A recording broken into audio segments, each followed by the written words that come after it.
এই ভিডিওটা আমি নিয়েছিলাম যখন আমরা গ্রিন পার্ক গিয়েছিলাম।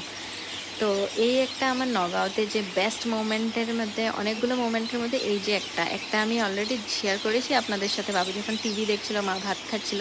আর এই একটা মোমেন্ট, বাবু আর মা একসাথে হাঁটছে গ্রিন পার্কে পাখির আওয়াজ শুনে শুনে। দেখেন এখন মা হাঁটতে পারছে না, বুড়ো হয়ে গিয়েছে, আর বাবুও হাঁটতে পারছে না। কিন্তু যখন তারা জোয়ান ছিল তখন তো এই জীবনের মানে মানে বাচ্চাদের কথা ভাবতে ভাবতে ভাবতে ভাবতে নিজের যত্নের কথা ভাবেই না, নিজের কথা কোনো সময়ও ভাবেনি।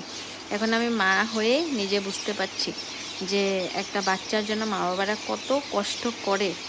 নিজের নিজের কষ্টের কথা কোনো সময় ভাবেই না, সবসময় বাচ্চাদের সুখের কথাই ভাবে, নিজের যত্ন কোনো সময়ও করে না, নিজের খুশির কথা ভাবে না। তাই আমি এখন যখনই আমি নগাঁও আসি তখন মা বাবুর মুখে হাসি ফোটানোর চেষ্টা করি। যখন বাবুরা ডিমাপুর আসে তখনও আমি মা বাবুকে ঘুরতে নিয়ে যাই, আমি হাসি ফোটানোর একটু চেষ্টা করি।